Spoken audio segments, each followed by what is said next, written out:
कैसे हुआ सब बताया गया। मैं अपनी बातों को रखूं इससे पहले मैं ये जरूर बोलूंगा कि जब चिराग पासवान बोलता है तो कहा जाता है कि भैया मैं राजनीति कर रहा हूँ। अरे साइड से दो यार, मंत्री से अरे उनसे मेरे साइड से विचार दो ना, मिलते उधर हैं, से दो ना। इसलिए मैं ये बातें कर रहा हूँ। पर मैं ये सवाल आप सबके सामने में रखकर छोड़ना चाहता हूँ कि क्या ये सुशासन की सरकार है?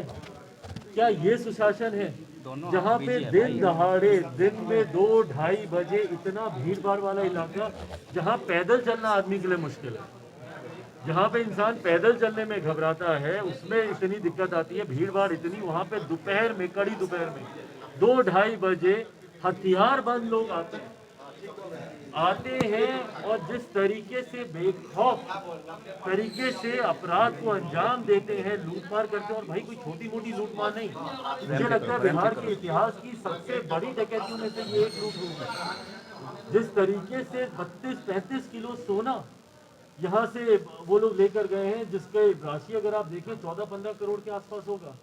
कैश लेके गए हैं 14 लाख 15 लाख।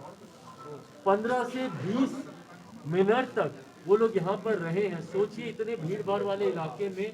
मैं इस बात को इसलिए प्रमुखता से कह रहा हूँ कि आप मानसिकता समझिए अपराधियों की, कि उनके मन से शासन प्रशासन का डर किस तरीके से समाप्त हो गया है कि दिन दहाड़े उन्होंने एक बार नहीं सोचा कि भाई शाम के वक्त क्लोजिंग के वक्त जाते हैं, अर्ली मॉर्निंग नहीं, दिन दहाड़े डंके की चोट पर आए, बंदूक निकाली, जो ओनर है उनके ऊपर उन्होंने फायर का अटेम्प्ट किया। वो तो भगवान की कृपा से वो बच गए, नहीं तो एकदम क्लोज उससे जिस तरीके से बुलेट गई है उनके।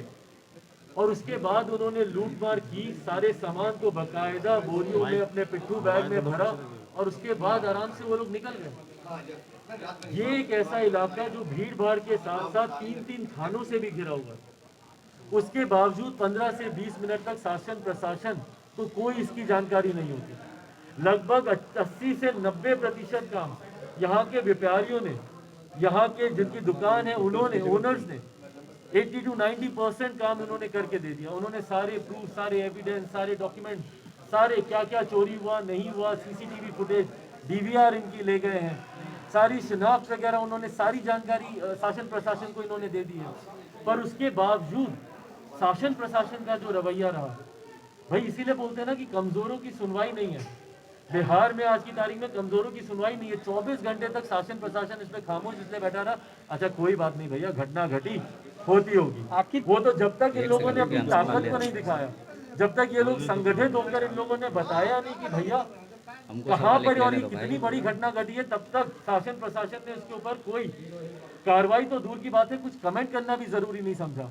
और ये समझने की बात है भैया, टैक्स पेयर्स हैं ये। आज अगर सरकार चल रही है, नीतीश कुमार जी अगर अपनी योजनाओं में भ्रष्टाचार कर पा रहे हैं तो वो पैसा इन्हीं लोगों का लगा हुआ। टॉप 10 टैक्स पेयर्स में से आते हैं ये, जिनके यहाँ पे घटना घटी है। जीएसटी की बात हो, इनकम टैक्स रिटर्न्स की बात हो, मैक्सिमम टैक्स पेयर्स हैं ये। इनके राजस्व पे आप सरकार चला रहे हैं और बदले में इनको क्या चाहिए? सिर्फ एक सेंस ऑफ सिक्योरिटी। इनको आपसे कुछ नहीं चाहिए। कानून में आप कोई इनके लिए बदलाव करें, इनके पक्ष में कुछ करें नहीं करें, एक सेंस ऑफ सिक्योरिटी तो दें कि भैया कम से कम ये लोग सुबह जा रहे हैं तो शाम को दुकान से जीवित वापस आए। पर बिहार में एक के बाद एक जिस तरीके से व्यवसायिक वर्ग के लोगों को टारगेट किया जा रहा है, और ये यहीं की घटना नहीं है, दरभंगा में इस तरीके की घटना हुई, वैशाली में इस तरीके की घटना हुई। बिहार का कौन सा जिला ऐसा है जहाँ पे कहीं पे सोनार को नहीं मार दिया हो? बेगूसराय में इस तरीके की घटना हुई, कौन सा जिला ऐसा है भैया? टारगेट किया जा रहा है। पटना सिटी में ये घटना हुई है, आज यहाँ पे इतनी बड़ी घटना को कल यहाँ पे अंजाम दिया गया। तो जिस तरीके से टारगेट किया जा रहा है इस वर्ग को, भाई कल को अगर बिहार से अगर व्यापारी सारे उठ के चले गए और इनका व्यापार, आप बताइए कैसे कोई विश्वास करेगा? इनको रॉ मटेरियल प्रोवाइड करने से दूसरे प्रदेश के लोग अब घबराने लगे, कतराने लगे। भाई मुख्यमंत्री क्या करेंगे इसके ऊपर? कल को इनको रॉ मटेरियल नहीं मिलेगा, कोई बोलेगा कि भैया हमको तुम पे विश्वास ही नहीं है कि वहां पे कभी भी लूट हो जाती है, वहां पे कभी भी, तो वो भी तो अपनी सिक्योरिटी देखेगा। तो वो दूसरे प्रदेश वाले अगर इनको देने से मना कर देंगे तो बिहार में तो व्यवसाय आप मान के चलिए ठप, परसेप्शन लेवल पे तो ठप हो ही रहा है।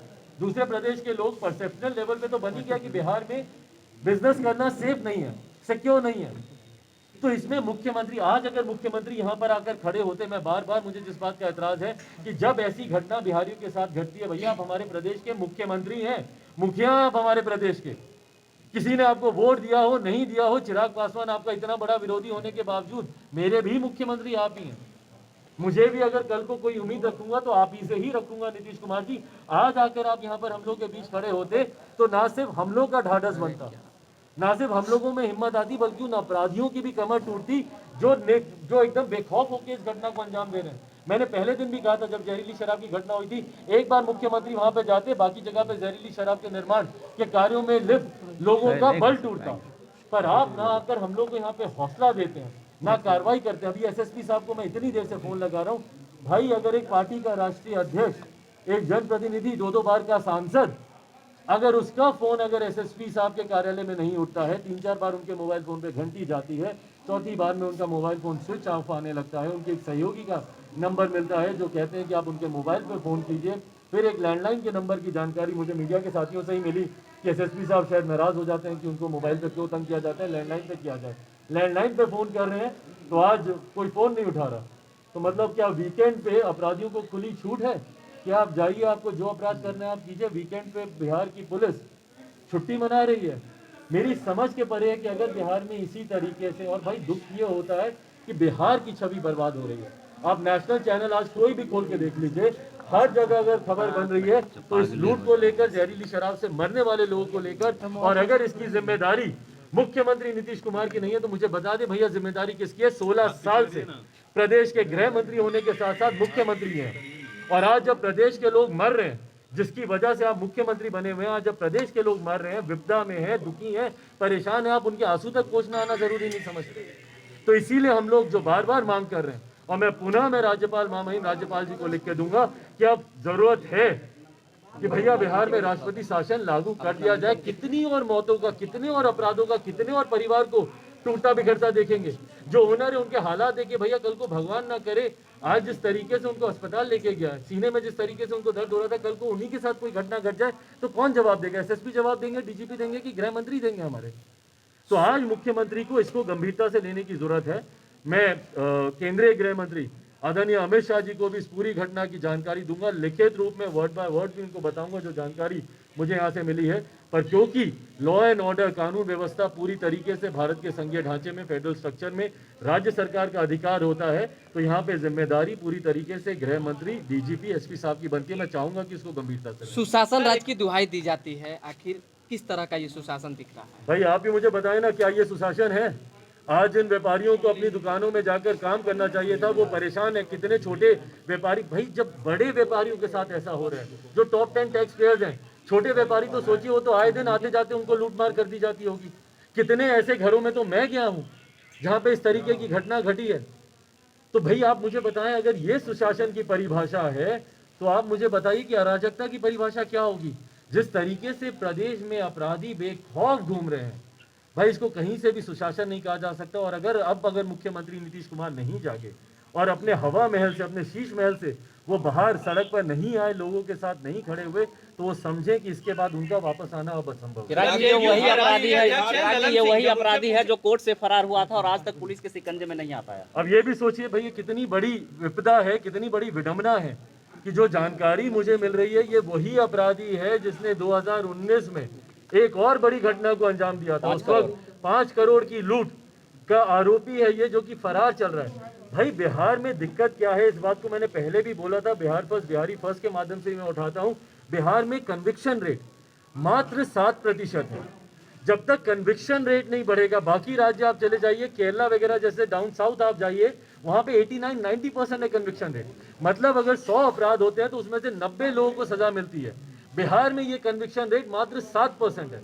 मतलब 100 अपराध हुए तो उसमें 7 लोगों को, उसमें भी अगर सजा मिल गई तो मिल गई, नहीं तो ये जो अपराधी हैं जो कि 5 करोड़ की लूट के बाद भी फरार, ये लोग उसमें से कन्विक्शन के बाद भी छूट के फरार घूम रहे होते हैं। तो जब तक आप अपराधियों को पकड़िएगा नहीं, उनको कन्विक्ट नहीं कीजिएगा, उनको सजा नहीं दीजिएगा, तो अपराधी ऐसे ही बेखौफ घूमते रहेंगे। और ये उसका जीता जागता उदाहरण है। 2019 में 5 करोड़ की उन्होंने लूट की, आज 22 में आते आते 15 करोड़ तक उन्होंने हाथ मारा, उसके बाद 24-25 आते आते तक 30 करोड़ जाएंगे, और उसके बाद 100 करोड़ बिहार बर्बाद करेंगे। चिराग जी, अपराधियों के पहले निशाने पर स्वर्ण व्यवसायी ही है। पटना में जिस तरीके से अपराध देखा जा रहा है, हत्याएं भी कई हुई है लूट के दौरान, तो स्वर्ण व्यवसायियों की सुरक्षा के लिए बिल्कुल ये तो मैं अविलंब आग्रह करूंगा कि कम से कम इतना तो डीजीपी और गृह मंत्री कर सकते हैं और स्थानीय एसएसपी कर सकते हैं कि सुरक्षा कम से कम तुरंत मुहैया करवाइए। आज कितने छोटे व्यापारी हैं जिन्होंने दुकान डर की वजह से नहीं खोली, और उसके बाद एसएसपी साहब और इन सब के आश्वासन पर ही इतना कोऑपरेट कर रहे हैं। इतनी बड़ी घटना घटने के बाद भी ये लोग कोऑपरेट कर रहे हैं। उनके कहने पर आज इन लोगों ने बंद की, इन लोगों ने आह्वान किया था, इन लोगों ने जीएसटी को लेकर इनके ऊपर दबाव आ रहा है कि भैया जब हम लोग को सुरक्षा ही नहीं मिल रही तो हम लोग किस बात की जीएसटी दें। पर उसके बावजूद भी इन्होंने 1 दिन 2 दिन तक इस मामले को होल्ड पे रखा है इस आश्वासन पर कि गिरफ्तारी होगी।